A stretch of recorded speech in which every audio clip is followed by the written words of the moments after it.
Hello बच्चों, कैसे आप लोग? बढ़िया हैं? नमस्कार। ठीक है, तो हम आप लोगों के साथ 12th बायोलॉजी का 4th chapter reproductive health discuss करेंगे। और यदि हम बात करें नॉर्मली हेल्थ क्या होता है, तो हेल्थ में अपना क्या रहेगा कि mentally, socially and physically fit are called health. यदि कोई भी इंसान मेंटली, सोशियली और फिजिकली फिट है तो उसको हम क्या बोलेंगे? हेल्थ। क्लियर? अब लेकिन हम इस चैप्टर का नाम है हमारा रिप्रोडक्टिव हेल्थ। मतलब रिप्रोडक्टिव हेल्थ मतलब क्या, ऐसी कौन सी चीजें हैं जो हम इस चैप्टर में डिस्कस करने वाले हैं। बहुत ही प्यारा और शानदार चैप्टर है। यदि आप लोगों को बायोलॉजी नहीं भी पढ़ना तो भी ये चीजें आप लोगों को पता होना चाहिए, क्योंकि ये हमारे जनरल यूज के लिए भी बहुत ज्यादा इंपॉर्टेंट चैप्टर है। तो सबसे पहले हम यदि रिप्रोडक्टिव हेल्थ की बात करें तो आप ये मान लीजिए कि रिप्रोडक्शन से रिलेटेड जितनी भी हेल्थ है, ठीक है, कि मतलब रिप्रोडक्शन से रिलेटेड यानी कि किसी को इनफर्टिलिटी की प्रॉब्लम है या किसी का ओवुलेशन नहीं हो रहा है, मतलब कि सेक्सुअल ऑर्गन से रिलेटेड जितनी भी प्रॉब्लम्स हैं उन सारी प्रॉब्लम्स का हम यहाँ पे स्टडी करेंगे। ठीक है, कि जैसे मान लीजिए कॉन्ट्रासेप्टिव डिवाइस हो गई, माला एंड माला डी, मतलब कि आप ये मान लीजिए फर्टिलाइजेशन, रिप्रोडक्शन, पार्चुरेशन, इन सब चीजों से जितना भी रिलेटेड चीजें हैं जितनी भी, तो वहां पे हम यहाँ आप लोगों के साथ डिस्कस करेंगे। इसके पहले आप लोगों को यह भी पता है कि रिप्रोडक्शन की वजह से ही पॉपुलेशन ग्रोथ होता है। हमारे इंडिया में, हमारा इंडिया जो है तो पॉपुलेशन में सेकंड रैंकिंग पे आता है। इसीलिए तो हम लोग बोलते हैं हम दो हमारे दो। ठीक है, पहला दूसरा तब जब पहला स्कूल जाए, ऐसे हम लोग स्लोगन क्यों बोलते हैं? इसीलिए तो बोलते हैं जिससे पॉपुलेशन कंट्रोल हो जाए। आप लोगों को सबको पता है पॉपुलेशन कंट्रोल के लिए गवर्नमेंट कितना अवेयर है। तो ये सारी चीजें यदि हम लोगों को सीखना है तो हम यहाँ सीखेंगे। स्टार्टिंग का 5 मिनट आपको थोड़ा सा मतलब मजा नहीं आएगा, लेकिन 5 मिनट बाद ऐसे एकदम बहुत मजा आएगा और बहुत बढ़िया से आप लोगों को ये चीजें समझ में आएगी। तो सबसे पहले यदि हम बात करें रिप्रोडक्टिव हेल्थ, तो जो हमारा रिप्रोडक्टिव हेल्थ है, तो रिप्रोडक्टिव हेल्थ क्या होता है समझिएगा डेफिनेशन। हेल्थ तो हमको पता है, हेल्थ तो पता है physically, mentally and socially fit और कॉल्ड हेल्थ। तो अब रिप्रोडक्शन क्या होगा, रिप्रोडक्टिव हेल्थ क्या होगा? तो इसी में आप बोल दो कि उसको इनफर्टिलिटी की प्रॉब्लम भी ना हो।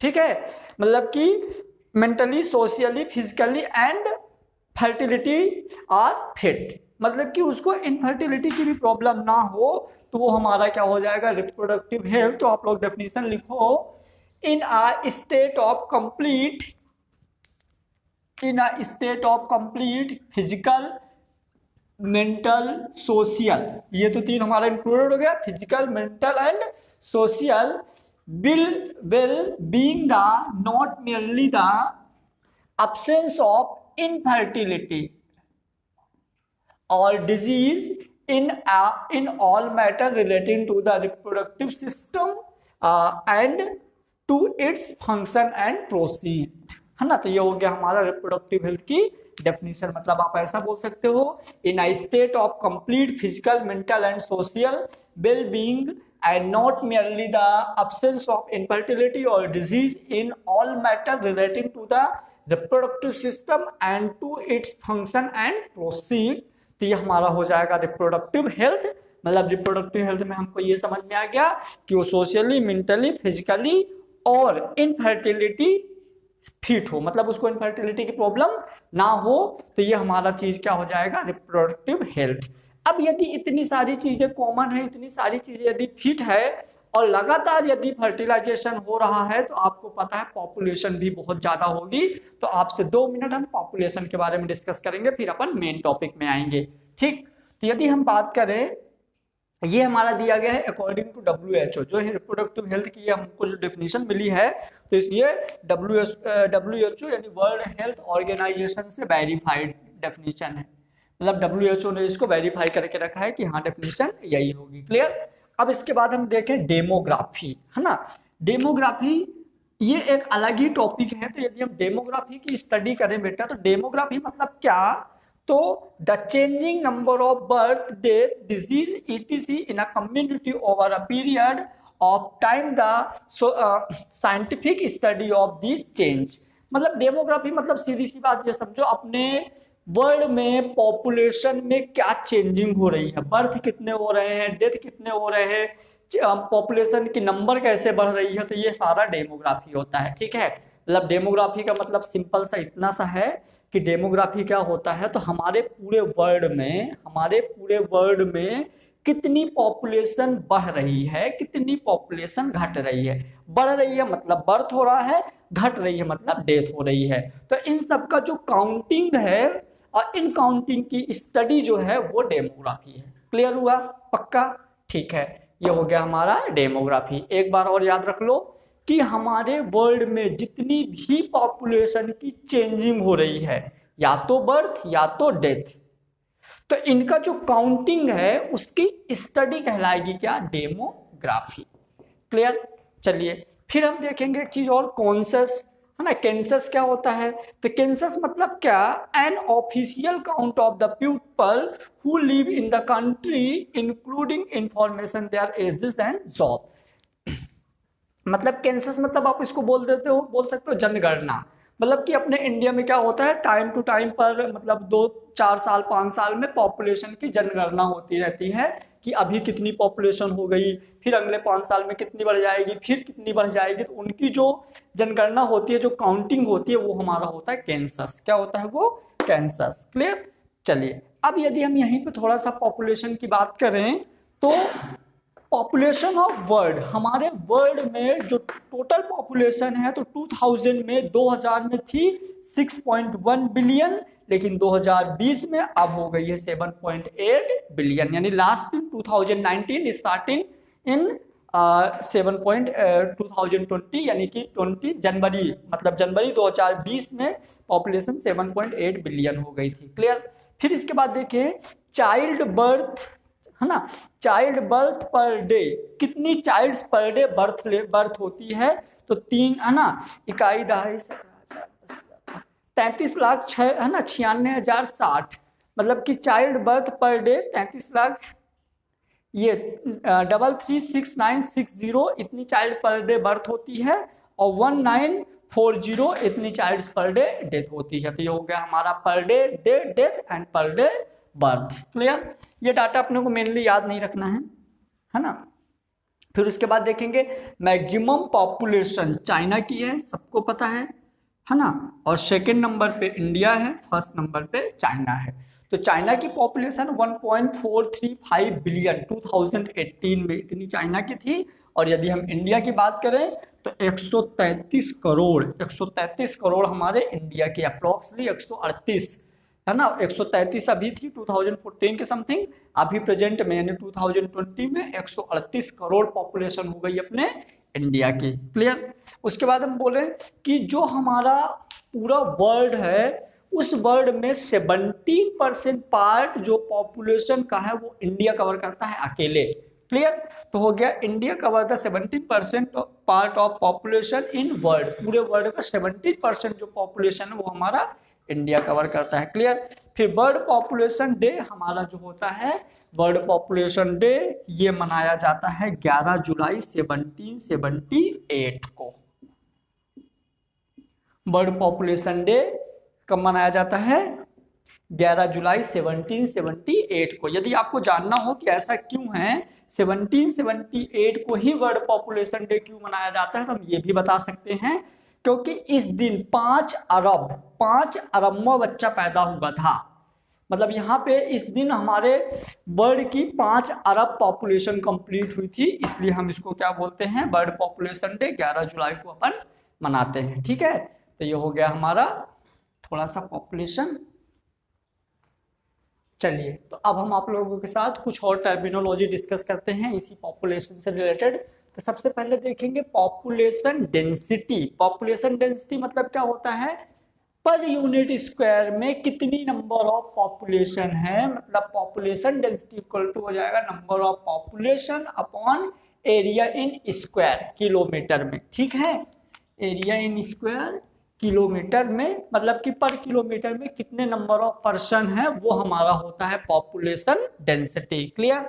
उसके बाद यदि हम वर्ल्ड के पॉपुलेशन डेंसिटी की बात करें तो पर किलोमीटर में 33% है, मतलब 1 किलोमीटर के अंदर 33 लोग हैं वर्ल्ड में, और इंडिया में 1 किलोमीटर के अंदर 324 लोग हैं। ठीक, तो ये हो गया हमारा वर्ल्ड पॉपुलेशन डेंसिटी, है ना। वर्ल्ड और इंडिया पॉपुलेशन डेंसिटी मतलब पर किलोमीटर में कितने पर्सन है वो हमारा कहलाता है पॉपुलेशन डेंसिटी, जो कि पूरे वर्ल्ड में 33 है और इंडिया में 324। क्लियर।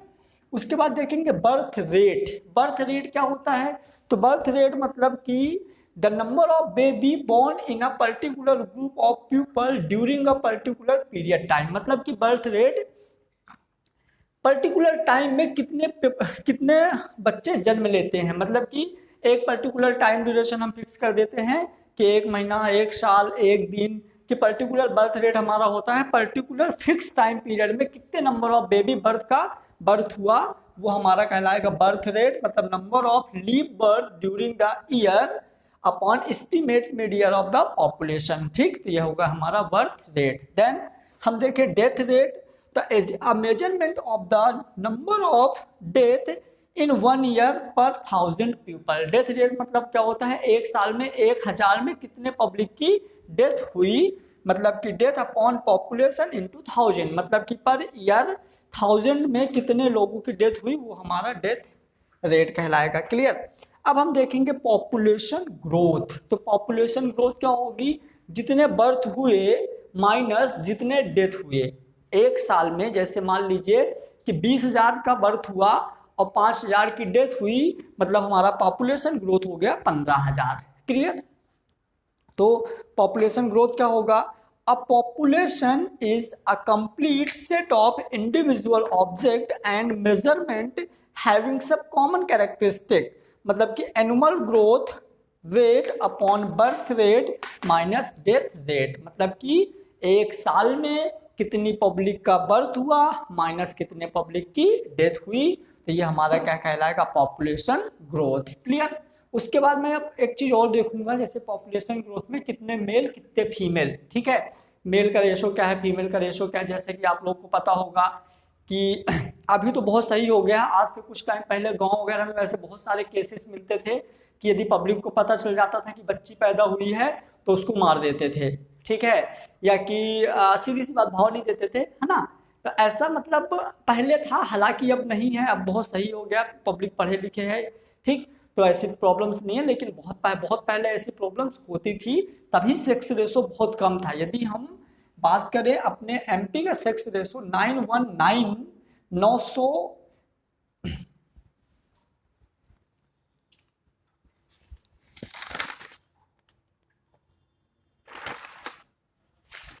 जो एम है ना। अब चलिए हम बात करें दी सेक्स रेशो, तो सेक्स रेशो की हम बात करेंगे तो नंबर ऑफ फीमेल पर 1000 मेल, मतलब कि सेक्स रेशो मतलब ये होता है कि अपने यहाँ 1000 मेल के अंदर कितनी फीमेल है, मतलब कि ये होगा हमारा सेक्स रेशो, मतलब number of female upon 1000 number of male. Clear. तो यदि हम इंडिया की बात करें तो 933 फीमेल हैं तो 1000 मेल है, मतलब कि 77 मेल एक्स्ट्रा है, शादी नहीं होगी। क्लियर। केरला की यदि हम बात करें तो केरला में क्या है कि फीमेल ज्यादा है, 58 फीमेल्स ज्यादा हैं केरला में। यदि हम एमपी की बात करें तो 919 मतलब 919 गर्ल्स और 1000 बॉयज हैं।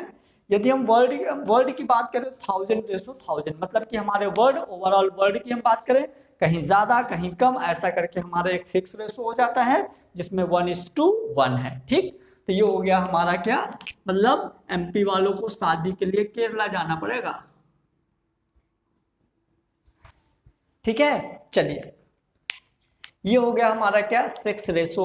अब हम यहीं पे आप लोगों के साथ डिस्कस करेंगे क्या, लिटरेसी। लिटरेसी मतलब क्या होता है? The ability of read and right. यदि आपके पास किताब पढ़ने और लिखने की कैपेसिटी है, एबिलिटी है, तो आप लिटरेसी में आते हो। क्लियर। तो ये होगा हमारा लिटरेसी, यानी the ability of read and right is called literacy. यदि आप पढ़े लिखे हो, मतलब पढ़ सकते हो और लिख सकते हो, तो आप लिटरेसी के अंदर आओगे, इलिटरेसी नहीं हो। क्लियर। यदि हम लिटरेसी का परसेंटेज बात करें तो हमारे वर्ल्ड में 74.04% पढ़े लिखे हैं, मतलब अच्छी बात है। एमपी में 69%, बाप रे कम है। केरला में 93, बहुत ज़्यादा है। दिल्ली में 79.9 और बिहार में 63.82। चलो कुछ तो कॉन्फिडेंस आया, बिहार थोड़ा पाछे है, पहले बहुत ज़्यादा पाछे था। बिहार में यदि हम 2002 की बात करें तो 47% लिटरेसी थी, आज देखिए कितना बढ़ गया 63.82। तो हो गया हमारा लिटरेसी का परसेंटेज और सेक्स रेशो। क्लियर। अब इसके बाद हम आप लोगों के साथ डिस्कस करेंगे कि ये सारी चीजें जो हमने अभी तक पढ़ा उन सबका जो निचोड़ है वो हमारा आएगा फैमिली प्लानिंग में। तो आप लोग हेडिंग डाल दीजिए सबसे पहले, फैमिली प्लानिंग। चलिए तो अब हम नेक्स्ट टॉपिक की बात करते हैं, फैमिली प्लानिंग। किसकी बात करते हैं? Family planning. फैमिली प्लानिंग में ज़्यादा बताने की जरूरत नहीं है, आप सबको पता है कि फैमिली प्लानिंग होता क्या है। फैमिली प्लानिंग मतलब क्या? जैसे शादी हुई, शादी होने के बाद फिर दोनों के बाद क्या होती है? गुपचुप होती है कि अपने को 2 साल में एक बच्चा चाहिए, फिर हमको उसको उसी स्कूल में पढ़ाना है, उसके लिए इतना पैसा इकट्ठा करना है, उसको MBBS करवाना है, उसको इंजीनियरिंग करवाना है। ठीक, तो ये सारी चीज़ें उन दोनों के बीच में, किनके बीच में? समझ गए? टुक टुक और रिमझिम के बीच में ये दोनों प्लानिंग होती है। ठीक,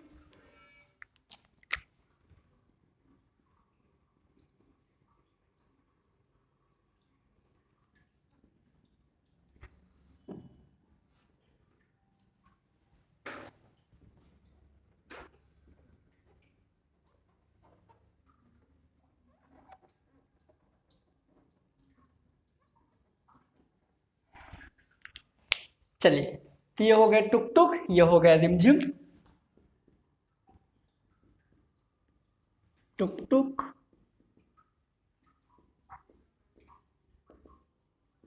रिमझिम। टुक टुक और रिमझिम की शादी के बाद प्लानिंग स्टार्ट हो जाती है। और इन दोनों की शादी के बाद जो भी अपने क्यूट के लिए, है ना, या हैप्पी,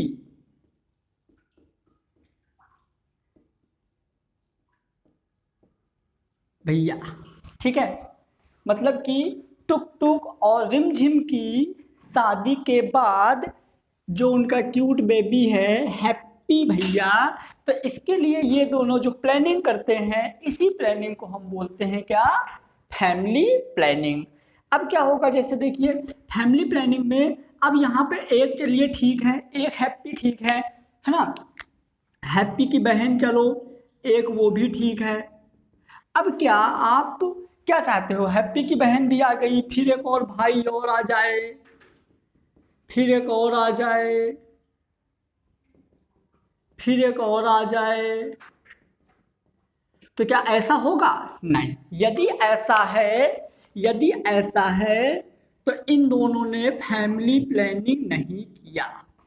यदि ऐसा है तो टुक टुक और रिमझिम ने फैमिली प्लानिंग नहीं किया। लेकिन यदि एक या मैक्सिमम 2 हैं तो इन दोनों ने बेटर फैमिली प्लानिंग करके रखे हैं।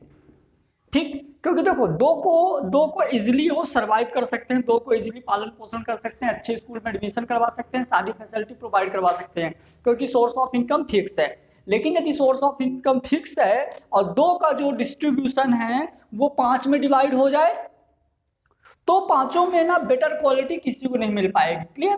तो ये फैमिली प्लानिंग के अंदर नहीं आता।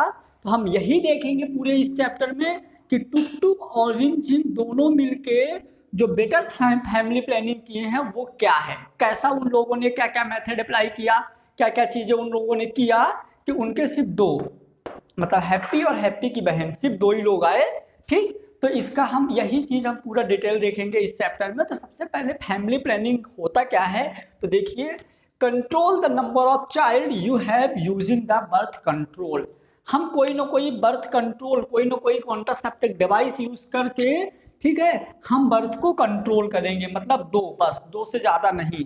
हमारे पास यदि 2 है मतलब कि हमने फैमिली प्लानिंग करके रखा। क्लियर? तो ये हो जाएगा control the number of childs you have using birth control.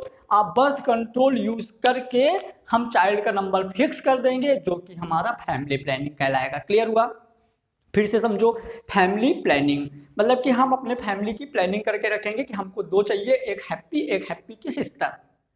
Clear, ठीक। तो ये हो जाएगा क्या हमारा फैमिली प्लानिंग। अब फैमिली प्लानिंग यदि हमारी सक्सेस रही, मतलब सिर्फ यही दोनों आए, ये तीन नहीं आए, यदि हमारी फैमिली प्लानिंग सक्सेस रही तो क्या क्या होगा, ठीक है। फैमिली प्लानिंग में हम क्या क्या कर सकते हैं, तो पहला स्टे अनवांटेड बर्थ, हम अनवांटेड बर्थ को रोक सकते हैं। क्लियर, अनवांटेड बर्थ मतलब बहुत सारी चीजें आपको पता है, ठीक। अनवांटेड बर्थ मतलब कि वो वाला चाइल्ड जो हमको नहीं चाहिए था और हमारे किसी गलती की वजह से वो आ गया, तो उसको हम रोक सकते हैं। जैसे अपन मेडिकल टर्मिनेशन यूज कर सकते हैं, मेडिसिन यूज कर सकते हैं, ठीक है। पिल्स यूज कर सकते हैं, या कोई डिवाइस यूज कर सकते हैं, कॉपर टी हो गया है ना, और इंट्रायूटेराइन डिवाइस हो गया आपका, कॉन्डोम्स हो गए, तो ऐसे बहुत सारी चीजें हम यूज करके अनवांटेड बर्थ को रोक सकते हैं। क्लियर, तो हो गया हमारा स्टे अनवांटेड बर्थ। दूसरा प्रोसीड वांटेड बर्थ, मतलब कि जो वांटेड बर्थ है, जो हमको चाहिए उसको कंप्लीट हो जाने दीजिए, तो proceed wanted birth. Next regulation of pregnancies, pregnancies को रेगुलेट कर दो। जैसे अपने को 2 प्रेगनेंसी चाहिए, तीसरे प्रेगनेंसी जैसे आपके 2 चाइल्ड्स हो गए, अब तीसरा बच्चे अपने को नहीं चाहिए, तो उसके लिए पहले से कोई प्रिकॉशन लेना स्टार्ट कर दो। क्लियर, फिर control the number of childs in family, हमारे फैमिली में नंबर ऑफ चाइल्ड्स को आप फिक्स कर दो, उनको कंट्रोल करो कि अपने को 2 चाहिए। और control the number of childs के लिए गवर्नमेंट ने कुछ लॉ दिए हैं। जैसा कि पहले गवर्नमेंट ने क्या लॉ दिया, तो उन्होंने बोला था, एक प्रोग्राम स्टार्ट किया था 1952 में, जिसको हम बोलते हैं फैमिली प्लानिंग प्रोग्राम। सबसे पहले इंडिया में स्टार्ट हुआ था। मतलब आप सोचो, विश्व है इतना बड़ा, 208 देश हैं, इन 208 कंट्री में सबसे पहले इंडिया ने ही इस बारे में सोचा था। तब तो दूसरे स्थान में है, नहीं सोचता तो पता नहीं टॉप के भी कहाँ होता। क्लियर, तो क्या है, क्या फैमिली प्रोग्राम है, तो India become first country in the world, India become first country in the world, अच्छा लगा सुन के, India become first country in the world to initiate the family planning program in 1952। मतलब कि हमारा इंडिया ही एक ऐसी कंट्री है, पहली कंट्री है जो क्या किया था कि 1952 में फैमिली प्लानिंग प्रोग्राम चालू कर दिया था। उसी में 1952 के बाद इसको 1977 में फैमिली प्लानिंग प्रोग्राम को फैमिली वेलफेयर प्रोग्राम नाम दे दिया गया। तो in 1977 the government of India redesignated In 1977, the government of India designated the National Family Planning Program as the National Welfare Program। इन्होंने नेशनल फैमिली प्रोग्राम को national welfare programme में convert कर दिया था। कब, 1977 में। क्लियर, चलिए उसके बाद इसकी एप्लीकेशन क्या है, तो पहला application to improve the quality of life of peoples, है ना। इससे ना पीपल्स की क्वालिटी इंप्रूव हो जाती है, क्योंकि जो हमारा डिस्ट्रीब्यूशन 5 में होने वाला था वो 2 में रह गई। तो उनको फूड, न्यूट्रिशन, बेटर एजुकेशन, मतलब हर चीज बेटर मिलेगा, तो उनकी लाइफ स्टाइल या क्वालिटी इंप्रूव हो जाएगी। क्लियर, सेकेंड नंबर है स्मॉल फैमिलीज हैप्पी फैमिली। आपको पता है छोटा परिवार खुशी परिवार,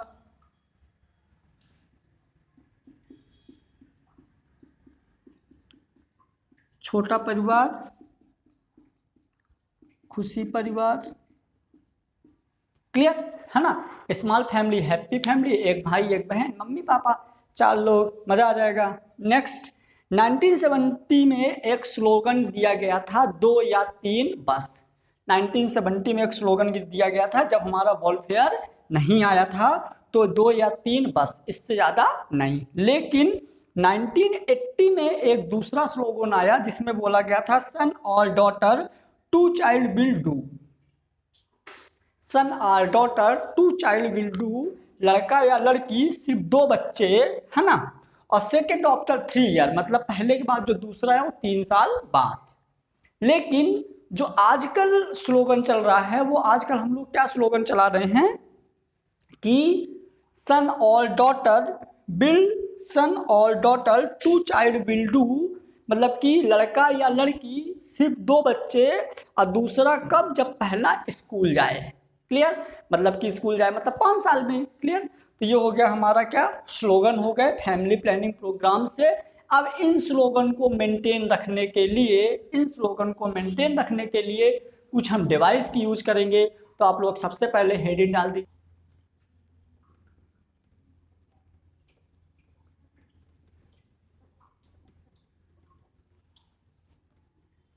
कॉन्ट्रासेप्टिक मेथड। ठीक, तो इसके अंदर जो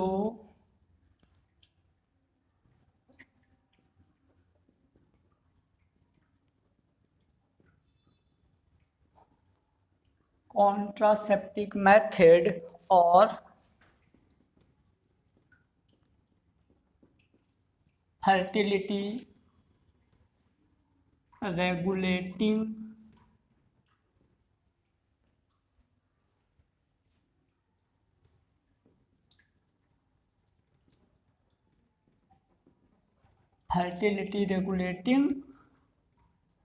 मेथड भी हम इसको बोल सकते हैं। क्लियर, कॉन्ट्रावांटेड बर्थ है ना, method stay the unwanted birth. यदि आप अनवांटेड बर्थ को रोकने के लिए जो मेथड यूज करते हो वो हमारा होता है कॉन्ट्रासेप्टिक मेथड। क्लियर हुआ, मतलब कि अनवांटेड बर्थ कैसे, किसी रीजन के वजह से या शादी के पहले लेडीज प्रेग्नेंट हो गई या बलात्कार हो गया, ऐसे बहुत सारे केसेस हो जाते हैं। ठीक है, कि जिस वजह से मान लो लेडीज प्रेग्नेंट हो गई, तो इस तरह के बर्थ को रोकने के लिए जो हम लोग डिवाइस, जो मेथड यूज करते हैं उसको हम बोलते हैं कॉन्ट्रासेप्टिक मेथड। क्लियर, चलिए कॉन्ट्रासेप्टिक मेथड जो होता है मेनली हम इसको 2 टाइप्स में स्टडी करने वाले हैं। पहला मेथड हमारा होता है टेम्परेरी मेथड। पहला मेथड, क्लियर, मतलब कि अनवांटेड बर्थ को रोकने के लिए 2 मेथड यूज कर सकते हैं। पहला हमारा मेथड होता है टेम्परेरी मेथड और दूसरा मेथड होता है हमारा वांटेड मेथड। तो जो टेम्परेरी मेथड होता है, टेम्परेरी मेथड में हम मेनली, क्लियर, तो हम टेम्परेरी मेथड जो होते हैं, तो टेम्परेरी मेथड में chemical temporary method, mechanical temporary method, hormonal temporary method, natural temporary method और मेडिकल टर्मिनेटेड टेम्परेरी मेथड। तो हम ये टेम्परेरी मेथड में ये 5 मेथड यूज कर सकते हैं। केमिकल्स यूज कर सकते हैं, मैकेनिकल्स यूज कर सकते हैं, हार्मोनल यूज कर सकते हैं, नेचुरल और मेडिकल टर्मिनेटेड प्रेगनेंसी। ये 5 चीजें हो गई हमारी टेम्परेरी मेथड में। परमानेंट मेथड का एग्जांपल हम परमानेंट के साथ देखेंगे। तो सबसे पहले अब आप लोग हेडिंग डाल दीजिए केमिकल टेम्परेरी मेथड। क्लियर, सबसे पहले आप लोग हेडिंग डाल दीजिए केमिकल टेम्परेरी मेथड। ये स्पेसिंग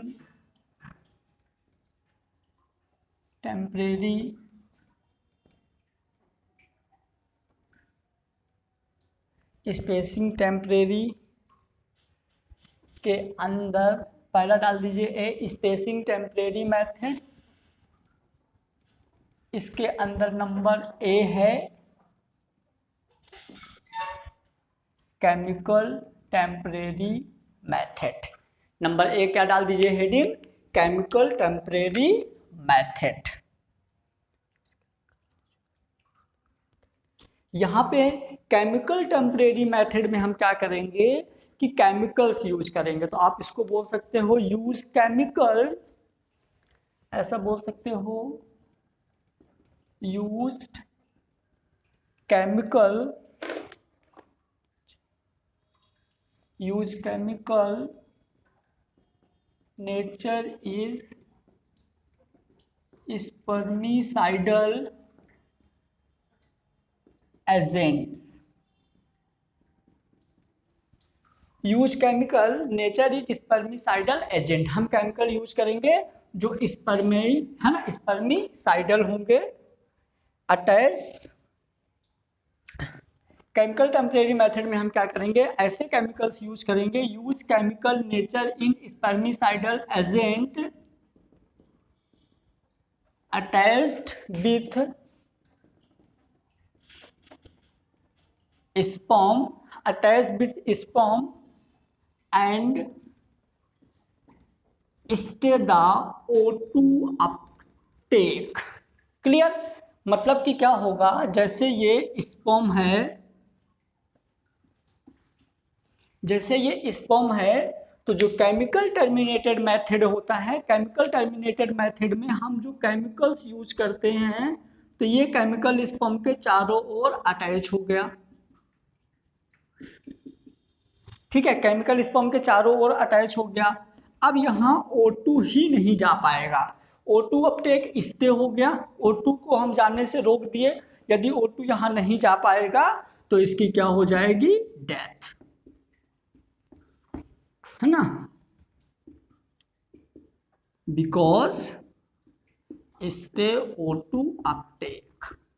तो इस तरह के केमिकल्स जो स्पर्म से अटैच हो जाते हैं और स्पर्म तक ऑक्सीजन को नहीं पहुंचने देते, जिस वजह से स्पर्म की डेथ हो जाती है, इस तरह का जो मेथड होता है इसको हम बोलेंगे केमिकल टेम्परेरी मेथड। इनमें से कौन कौन से केमिकल्स यूज करते हैं, तो इसका एग्जांपल देख लीजिए। तो पहला नाम है टूडे। ठीक है, ये पहला एग्जांपल है। वेजाइनल फोम या टैबलेट आती है टूडे नाम से। ठीक है, इसमें जो केमिकल रहता है O2 अपटेक को रोक देता है। और जेली, ये होता है निम 76। क्रीम और जेली जो निम 76 नाम से आता है, ये भी स्टे O2 अपटेक, ये दोनों O2 अपटेक को रोक देते हैं। यदि हम निम 76 की बात करें तो ये किस चीज का बना होता है, तो ये होता है हमारा DI।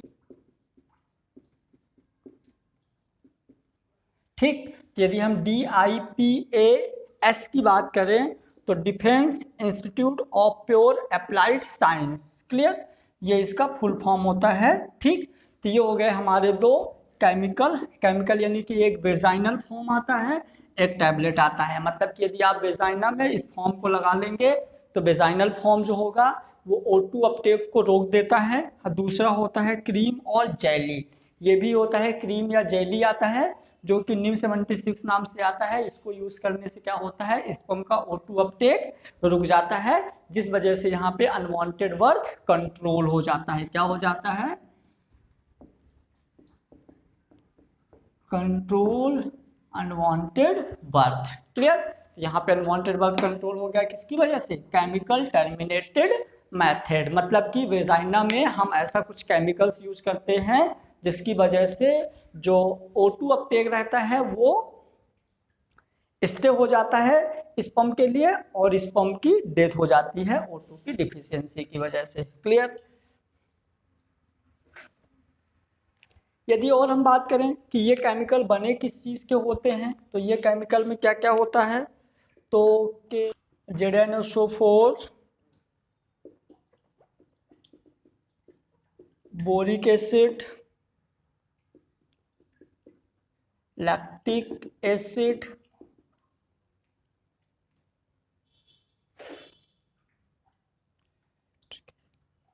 क्लियर, KMnO4, जेडेनोसोफोर, बोरिक एसिड, लैक्टिक एसिड, इस केमिकल्स के ये हमारे टूडे या निम 76 बने होते हैं। क्लियर, चलिए अब हम देखते हैं second number, mechanical method. Clear, अब सेकेंड नंबर हेडिंग डाल दिए। पहला हो गया हमारा केमिकल मेथड। केमिकल मेथड में O2 अपटेक के वजह से फर्टिलाइजेशन रुकता है। अब यहाँ पे O2 अपटेक स्टे की वजह से अब हम सेकेंड नंबर,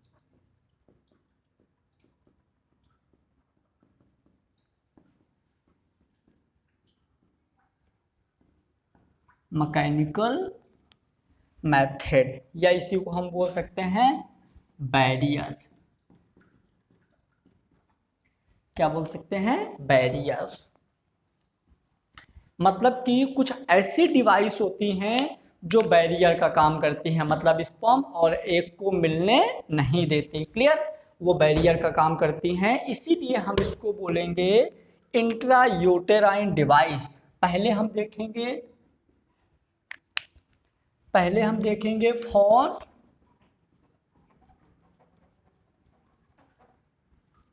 फीमेल, पहले हम देखेंगे फॉर फीमेल देन मेल। तो फीमेल के लिए क्या होता है, तो सबसे पहले फीमेल के लिए इंट्रायूटेराइन डिवाइस, क्या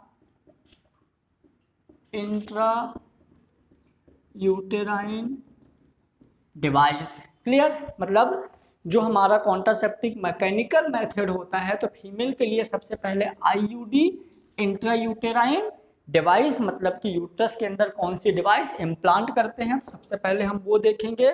तो हम इंट्रायूटेराइन, या तो इसी को इंट्रायूटेराइन कॉन्ट्रासेप्टिव डिवाइस भी बोल सकते हैं, intra uterine contraceptive device, clear, क्या बोल सकते हैं, इंट्रायूटेराइन कॉन्ट्रासेप्टिक डिवाइस, ठीक। अब इंट्रायूटेराइन कॉन्ट्रासेप्टिक डिवाइस का जो, अब यदि हम बात करें इंट्रा यूटेराइन कॉन्ट्रासेप्टिक डिवाइस, तो यूज किया था ग्रेफ वर्क, इन साइंटिस्ट ने, ग्रेफ वर्क साइंटिस्ट ने यूज किया था। ये क्या है, made by AG stay the pregnancy but at this time AG replace the copper, clear. तो जो हमारा इंट्रायूटेराइन कॉन्ट्रासेप्टिव डिवाइस था, है ना, ग्रेफ वर्ग ने इसको यूज किया था। पहले ये एजी का बनता था, क्लियर, पहले सिल्वर का बनता था, ठीक है, जो प्रेगनेंसी को रोकने में हेल्प करता था, बट अब इस टाइम पे हम इसको रिप्लेस कर दिए हैं और कॉपर का बनाते हैं। किसका बनाते हैं, कॉपर का बनाते हैं। तो इंट्रायूटेराइन डिवाइस का जो एग्जाम्पल है, तो हम सबसे पहले कॉपर टी यूज करते हैं, उसके बाद हम कॉपर टी के बाद यहाँ पे स्पाइरल, इतनी सारी इंट्रायूटेराइन कॉन्ट्रासेप्टिव डिवाइस के, है ना, copper T, spiral, lip loop और वेजाइनल डायफ्राम की बात करेंगे। तो ये जो चार है ना, ये जो चारों चीजें हैं, तो हम ये देखेंगे ये चारों चीजें कैसे स्टे करता है फर्टिलाइजेशन को, तो हम इन सबको अलग अलग डिस्कस करेंगे। तो सबसे पहले आप लोग हेडिंग डाल दीजिए कॉपर टी, क्या डाल दीजिए हेडिंग, कॉपर टी।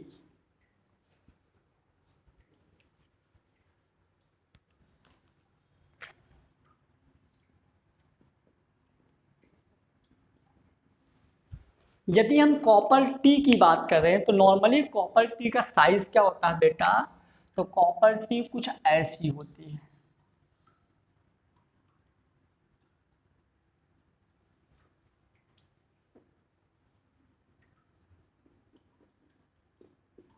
ये हो गई copper T. But copper T को हम वेजाइना के यूट्रस वाले पार्ट में कैसे इम्प्लांट करते हैं, तो कॉपर टी को हम ऐसे भी लिख सकते हैं, stay the implantation, stay the implantation in embryo, stay the implantation embryo in the uterus, है ना, यूट्रस में एम्ब्रियो के इम्प्लांटेशन को कॉपर टी कैसे रोकता है। तो ये मान लीजिए कॉपर टी है, रियल में कॉपर टी क्या होती है, कुछ ऐसा होता है,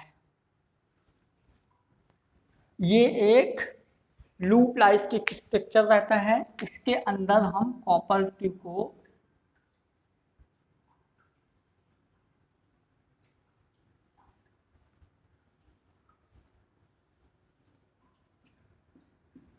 ये कॉपर टी हो गया। इस कॉपर टी को अपन क्या करते हैं कि जैसे ये मान लीजिए यूट्रस है,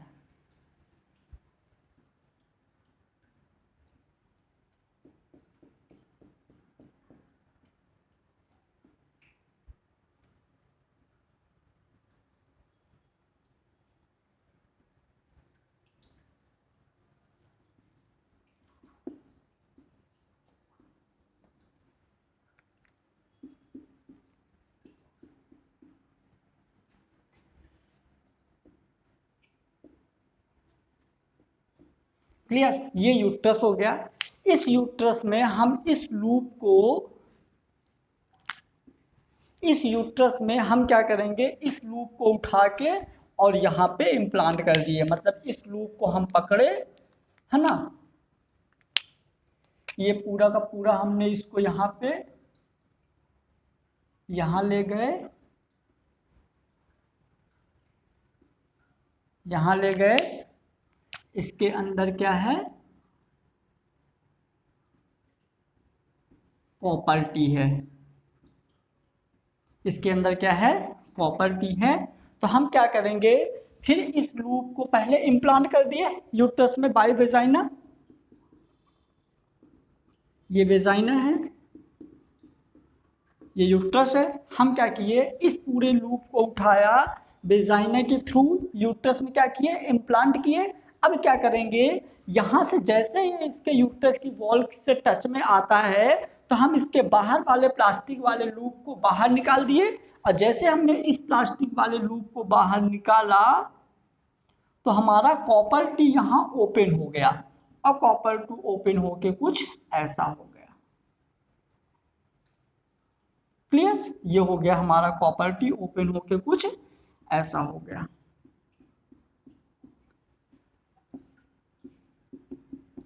कॉपर टी ओपन होके यहाँ पे कुछ ऐसा हो गया। अब कॉपर टी यहाँ पे क्या करेगा, ये सर्विक्स वाले पार्ट तक रहेगा, याद रखिएगा, ये सिर्फ सर्विक्स वाले पार्ट तक रहेगा, ठीक है, वेजाइना वाले पार्ट में, वेजाइना वाले पार्ट में नहीं रहेगा। क्लियर। तो अब इस टाइम पे क्या होगा, देखिए, जैसे यहाँ पे कॉपुलेशन होगा, जब कॉपुलेशन होगा तो इजैकुलेशन वाले टाइम पे जैसे ही स्पर्म यहाँ वेजाइना में रिलीज होंगे, स्पर्म यहाँ वेजाइना में रिलीज होंगे और ये थोड़ा सा ऊपर जैसे जाने लगेंगे तो उस टाइम पे कॉपर टी से Cu+2 आयन रिलीज होंगे। क्या रिलीज होंगे, Cu+2 आयन, मतलब कॉपर टी से Cu+2 आयन रिलीज होंगे, और Cu+2 आयन इसके म्यूकस मेम्ब्रेन को थिक कर देंगे। तो क्या कर देंगे, thick the mucus membrane of uterus and fallopian tube. ये जो कॉपर टी आयन जो रिलीज हुआ है ये इसके म्यूकस मेम्ब्रेन से और फैलोपियन ट्यूब की म्यूकस, जैसे कॉपर टी से कॉपर आयन रिलीज होगा तो कॉपर आयन रिलीज होते ही क्या करेगा, इसके म्यूकस मेम्ब्रेन को थिक कर देगा, और जैसे ये इसके म्यूकस मेम्ब्रेन को थिक किया तो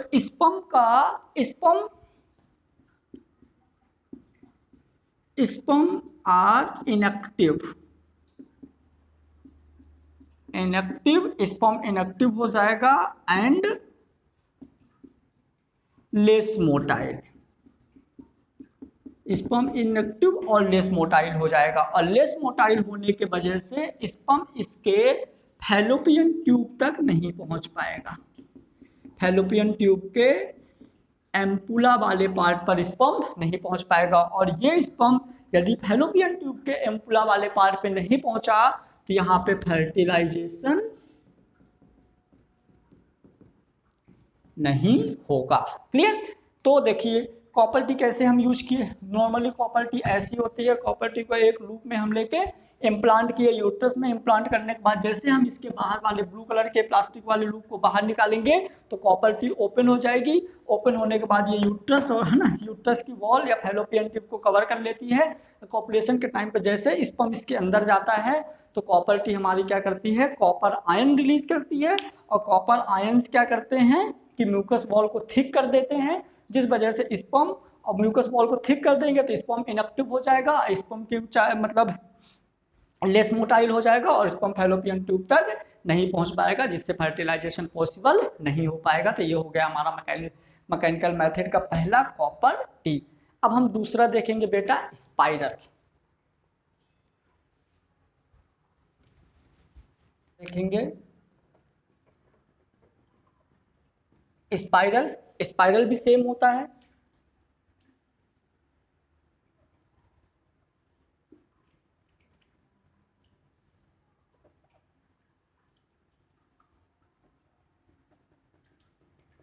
ये हो गया स्पाइरल, है ना।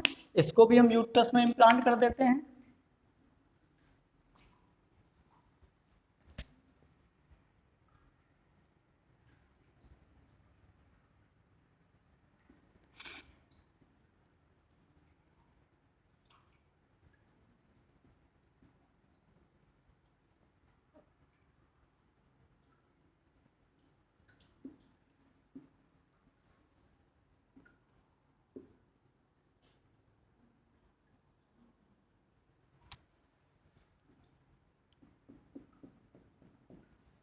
स्पाइरल, हमने स्पाइरल को भी इम्प्लांट कर दिया यूट्रस में।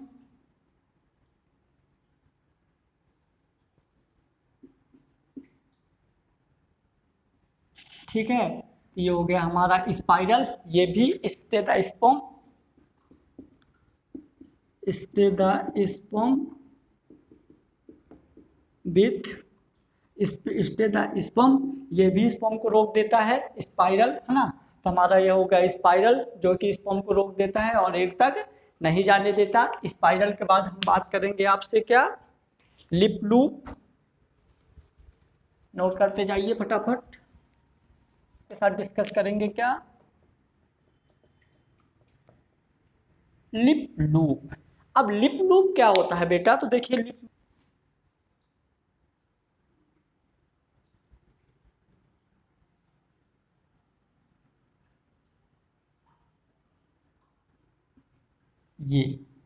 ये होगा लिप लूप।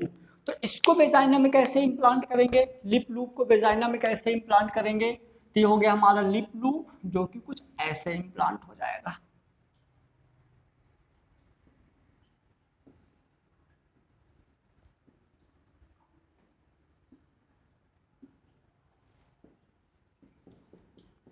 ठीक, तो ये भी स्टेथोस्कोप,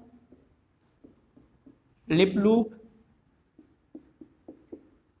लिप लूप, ये भी क्या करेगा, stethoscope with the for fertile the stethoscope for fertile the egg. Lip loop भी हमारा फर्टिलाइजेशन को रोकने का काम करेगा। क्लियर, तो ये भी आप लोग बना लीजिए लिप लूप। अब लिप लूप के बाद हम देखेंगे हमारा फोर्थ नंबर है डायाफ्राम, है ना।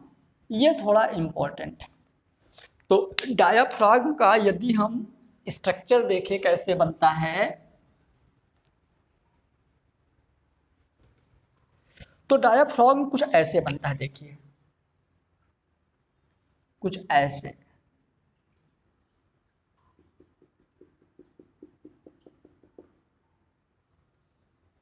ये होता है डायाफ्राम। इस डायाफ्राम को फर्टिलाइजेशन या स्पर्म को जाने के लिए हम इसको क्या करते हैं, जैसे मान लीजिए ये वेजाइना है,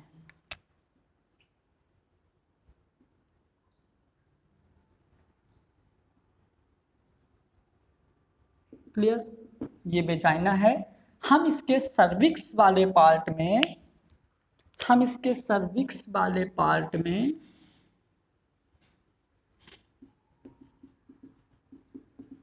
सर्विक्स वाले पार्ट में क्या कर दिए, डायफ्राम को इम्प्लांट कर दिए। क्लियर, जब स्पर्म यहां पहुंचेगा तब एम्पुला वाले पार्ट में जब जाएगा, जब स्पर्म एम्पुला वाले पार्ट में जाएगा तो फर्टिलाइजेशन होगा। हमने क्या किया, यूट्रस के सर्विक्स वाले पार्ट में हमने डायफ्राम को इम्प्लांट कर दिया। ठीक है, at the time of copulation, जैसे ये वेजाइना है, बट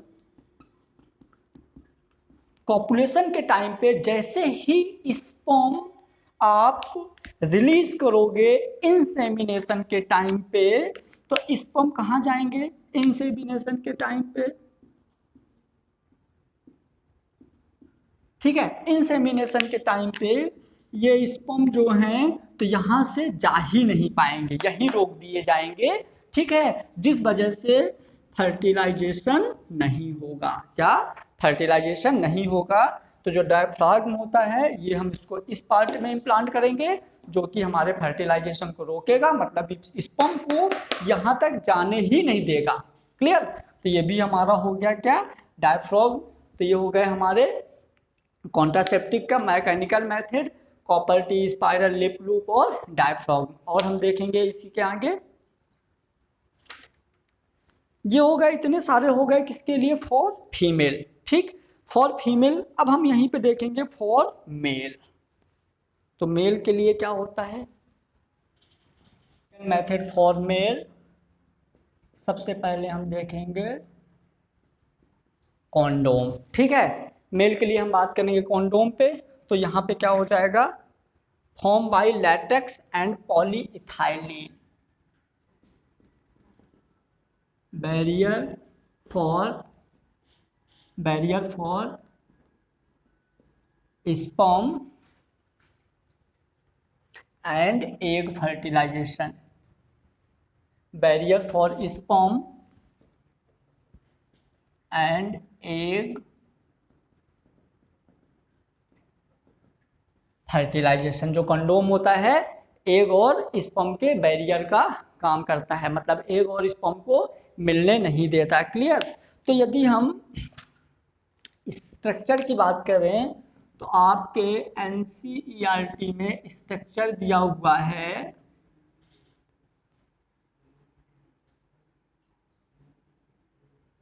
ठीक,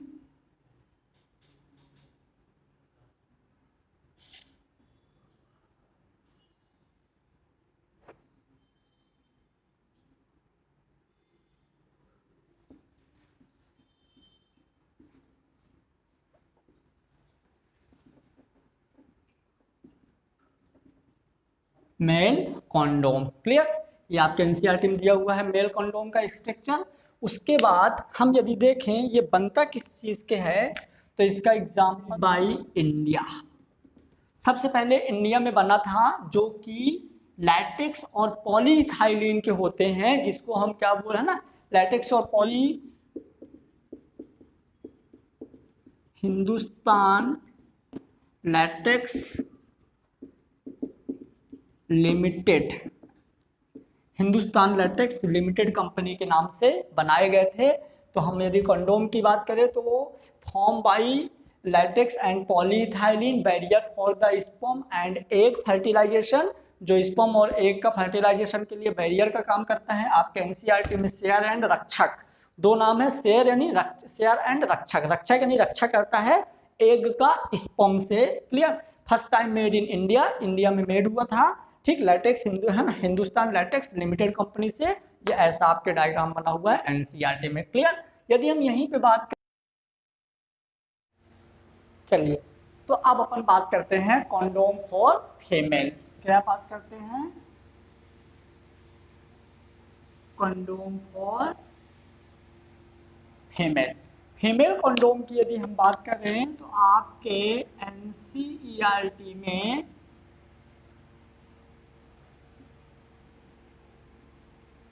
कुछ ऐसा दिया हुआ है ना, कुछ ऐसा दिया हुआ है। तो ये होता है condom for female, use for use in vagina for steroid fertilization. ठीक है, ये जो फीमेल कंडोम होता है, फीमेल कंडोम जो होता है ये फीमेल वेजाइना में यूज होता है, जो फर्टिलाइजेशन को रोकता है। क्लियर? तो ये हो गया हमारा condom for female. Second number. अब हम देखेंगे बेटा हार्मोनल मेथड। क्या देखेंगे? Hormonal method. तो हेडिंग डाल दीजिए आप लोग, सी नंबर है हार्मोनल मेथड। क्या देखेंगे? Hormonal method. तो हार्मोनल मेथड क्या होता है? Almost 100% effective. तो हम इसको ऐसे बोल सकते हैं कि this method almost 100% effective. This method almost 100% effective in the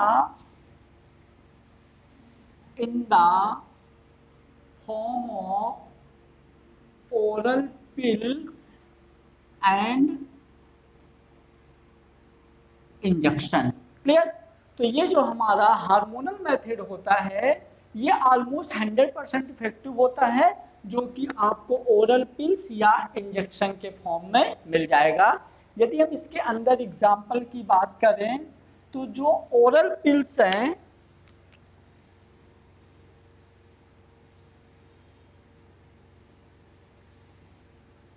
जो ओरल पिल्स हैं, तो ओरल पिल्स में पहली कौन सी है बेटा? Mala N and Mala D. Mala N और माला डी जो टैबलेट हैं इनको डेली यूज कर सकते हैं। क्लियर? सेकेंड नंबर क्या है? सहेली। सहेली को वीकली यूज करते हैं। क्लियर? थर्ड नंबर है क्यूनिस्ट्रोल।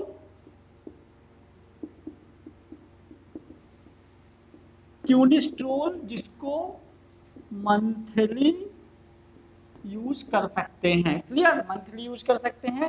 तो भाई माला एंड माला डी, सहेली और क्यूनिस्ट्रोल। नाम से भी लगता है, नाम से ही लगता है इंडियन।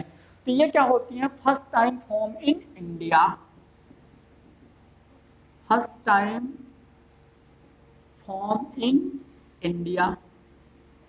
ये पहली बार इंडिया में फॉर्म हुई थी। नाम से ही देखो ना, माला एंड माला डी, सहेली, ये नाम से ही लगते हैं इंडियन है। First time form in India, इनको इंडिया में फर्स्ट टाइम फॉर्म किया गया था। इनका जो यूज होता है तो 5th day of menstruation cycle to 21 days.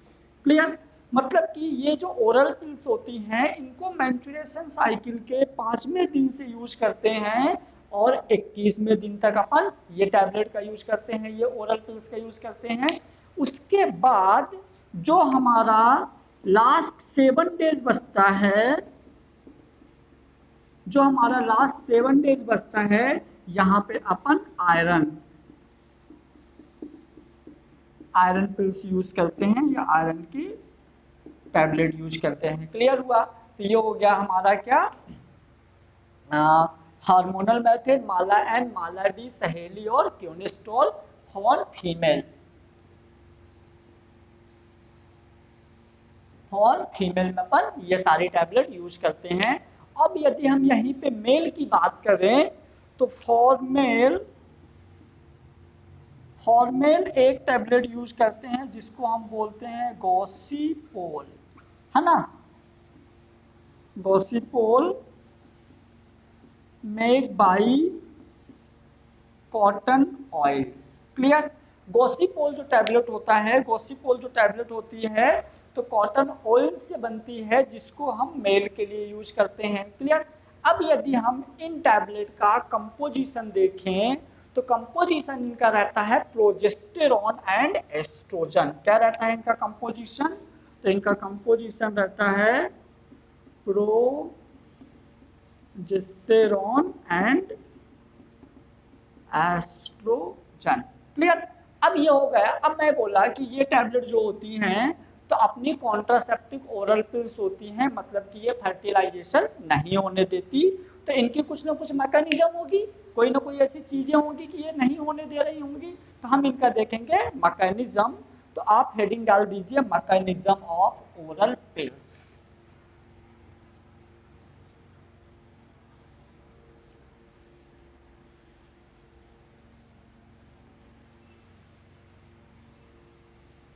Oral pills का जो मैकेनिज्म होता है होगा, जैसे ये है हाइपोथैलेमस, हाइपोथैलेमस से GnRH, इसका रिसिक्रीशन कम होगा तो जो पिट्यूटरी ग्लैंड है पिट्यूटरी ग्लैंड से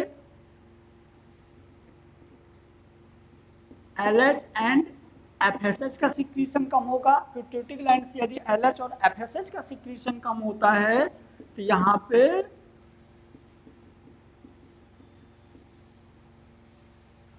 ओवुलेशन नहीं होगा, ठीक है, नॉट ओवुलेशन। और यदि ओवुलेशन नहीं होगा तो फर्टिलाइजेशन का चांस 0% हो जाएगा। तो इस तरह से ये हमारा मैकेनिज्म होता है हार्मोनल मेथड। क्लियर। अब हार्मोनल मेथड के बाद हम देखेंगे डी नंबर, देखेंगे नेचुरल मेथड। क्या देखेंगे? डी नंबर हम देखेंगे नेचुरल मेथड। तो आप लोग हेडिंग डाल दीजिए नेचुरल मेथड। डिस्कस करते हैं नेचुरल मेथड। तो नेचुरल मेथड क्या होता है? नेचुरल मेथड में कुछ ऐसी प्रोसेसिंग होती है जहां पे फर्टिलाइजेशन नहीं होता। जैसे पहला है रिदम या पीरियोडिक एब्सिनेंस, है ना। तो यहाँ पे क्या होता है देखिए, जैसे मान लीजिए मेंस्ट्रुएशन साइकिल जो हमारा ये 28 डेज का होता है। कितने डेज का होता है? 28 डेज।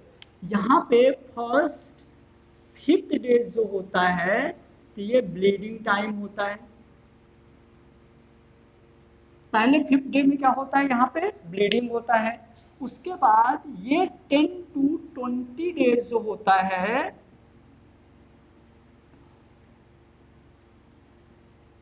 ओवुलेशन वाला टाइम होता है। इसके बाद जो ये टाइम बचा आपका, ये जो टाइम बचा आपका इधर ये होता है सेफ पीरियड और इधर ये होता है सेफ पीरियड। क्लियर। ये होता है risk period.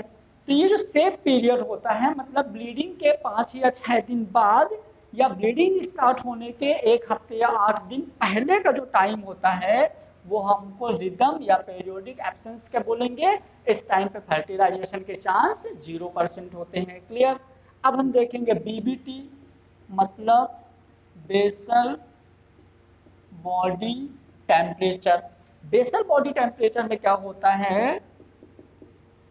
Eight the time of ovulation. Ovulation के टाइम पे क्या होता है? At the time of ovulation, ovulation के टाइम पे क्या होता है कि बॉडी का जो टेम्परेचर है 1 पॉइंट, है ना, ½ डिग्री सेंटीग्रेड इंक्रीज हो जाता है, जिस वजह से फर्टिलाइजेशन के चांस यहाँ पे थोड़ा सा कम हो जाता है। क्लियर। अब यदि हम 3rd नंबर देखें विथड्रॉवल, है ना, या क्वाइटस इंटरप्ट, है ना। तो विथड्रॉवल क्या होता है इसको ध्यान से समझिएगा। विथड्रॉवल मतलब eight the time of copulation, eight the time of copulation. तो विथड्रॉवल में क्या होता है? कॉपुलेशन के टाइम पे, जिस टाइम पे कॉपुलेशन हो रहा होता है, तो जैसे कॉपुलेशन हो रहा होता है तो ये क्या होगा, यदि पेनिस से सीमेन वेजाइना के अंदर रिलीज हो जाता है तो हम इसको बोलेंगे इंसेमिनेशन। क्या बोलेंगे?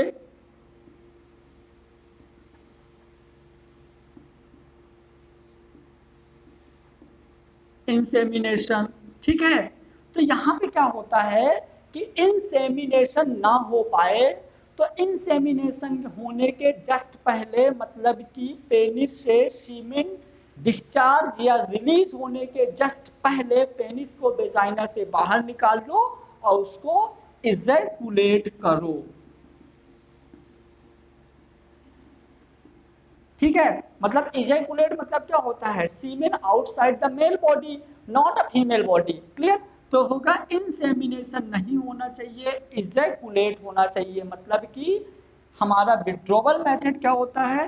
विथड्रॉवल मेथड में जो मेल बॉडी का जो सीमेन होता है वो फीमेल बॉडी के अंदर जैसे ही रिलीज होने वाला होता है तो वेजाइना से पेनिस को बाहर निकाल लो, जिस वजह से क्या होगा कि सीमेन वेजाइना तक नहीं पहुंच पाएगा, फैलोपियन ट्यूब तक स्पर्म नहीं पहुंच पाएंगे और फर्टिलाइजेशन नहीं होगा। ये हो गया विथड्रॉवल। अब एक और है लैक्टेशनल अमोरिया। लैक्टेशनल अमोरिया मतलब क्या होगा देखिए, तो लैक्टेशनल अमोरिया में क्या होगा बेटा, यहाँ पे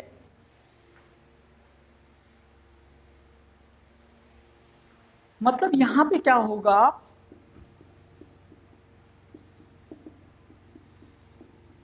प्रोलैक्टिन हार्मोन के वजह से मेंस्ट्रुएशन साइकिल नहीं होगा, और यदि प्रोलैक्टिन हार्मोन के वजह से मेंस्ट्रुएशन साइकिल नहीं होगा तो यहाँ पे ओवुलेशन भी नहीं होगा, और ओवुलेशन नहीं होगा तो एक फैलोपियन ट्यूब में जाएगा नहीं, और एक फैलोपियन ट्यूब में नहीं जाएगा तो फर्टिलाइजेशन के चांस 0% हो जाएंगे। क्या हो जाएंगे? फर्टिलाइजेशन के चांस 0% हो जाएंगे। तो ये हो गया हमारा नेचुरल मेथड। अब हम आप लोगों के साथ इसका लास्ट टॉपिक डिस्कस कर, जो हमारा कॉन्ट्रासेप्टिव मेथड में टेम्परेरी मेथड था उसका लास्ट डिस्कस कर रहे हैं, medical termination pregnancy. Medical termination pregnancy आपको पता होना चाहिए कि गवर्नमेंट ने 1971 में इसको रोक लगा दिया है। क्यों रोक लगा दिया है? क्योंकि ये भ्रूण हत्या के अंदर आ जाता था। एम्ब्रियोनिक यदि लोगों को पता चल जाता था कि ये मतलब बच्ची है या गर्ल्स है तो उसको अबॉर्शन करवा देते थे। क्लियर? इसलिए इसको यहाँ पे मना कर दिया गया है। तो पहले फर्स्ट यदि हम एमटीपी करवाते हैं, इफ केस ऑफ दिस, यदि इन केस में हम एमटीपी करवाते हैं तो पहला क्राइटेरिया क्या होना चाहिए? फर्स्ट 3 मंथ सेफ पीरियड होता है।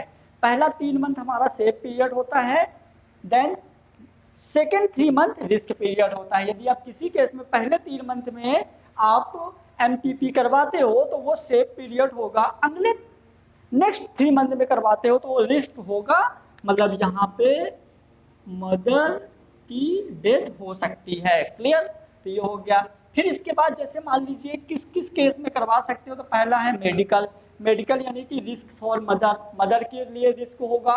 दूसरा यूजेनिक, मतलब चाइल्ड्स जो है, चाइल्ड्स को कोई डिजीज या सिंड्रोमिक चाइल्ड है या चाइल्ड को कोई डिजीज है, यदि चाइल्ड को कोई डिजीज है या कोई सिंड्रोम है तो आप क्या कर सकते हो? अबॉर्शन करवा सकते हैं। क्लियर? नेक्स्ट ह्यूमनाइजेशन,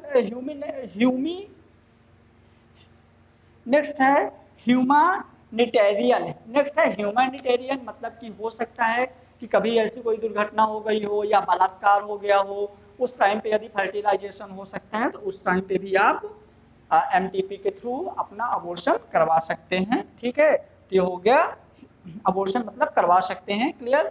फिर सोशियोनिक, सोशियोनोमिक मतलब होता है, सोशियोनोमिक मतलब कि यदि पहले से आपके पास 2 या 3 चाइल्ड्स हैं, यदि पहले से ही 2 या 3 चाइल्ड्स हैं तो उस केस में करवा सकते हैं, अबॉर्शन करवा सकते हैं। नेक्स्ट है कॉन्ट्रासेप्टिव मेथड फेल। यदि जो हम लोग कॉन्ट्रासेप्टिव मेथड यूज करते थे, यदि कॉन्ट्रासेप्टिव मेथड फेल हो गए हैं तो भी अबॉर्शन करवा सकते हैं। क्लियर हुआ? ठीक है। अब यहाँ पे ये तो हो गए किस किस केस से कॉन्ट्रासेप्टिव मेथड यूज, मतलब हम किस किस केस में एमटीपी यूज कर सकते हैं। क्लियर? अब यहाँ पे मैं आपको एक चीज और बता दूं कि नॉर्मली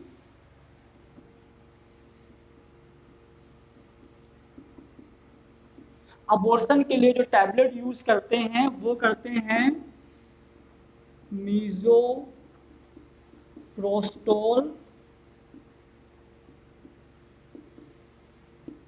मैफ्टोल, मीजोप्रोस्टोल, मैफ्टोल। ठीक है?